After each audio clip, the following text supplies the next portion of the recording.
despite its rich Mm. lands and bountiful natural resources, we import our main ingredients for the feeds. Sir, ano ba yung main ingredients nito? Especially the fish meal, sir. Ano? Fish meal. Fish? Fish meal. So yung mga chickens and pigs kumakain ng fish. Parang It processed na fish meat. process ito to for formulation that as pelletized feed, sir. Okay. And not only fish meal, pati yung soybean meal.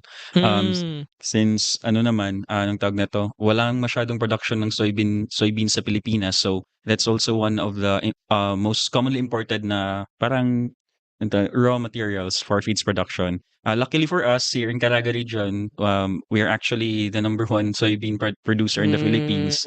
So meron kami mapagkukunan ng soybean meal dito. So parang we'd like to grab that opportunity no to maximize that resource. Para naman may, yeah, and we are being helped as well by the Department of Agriculture with this.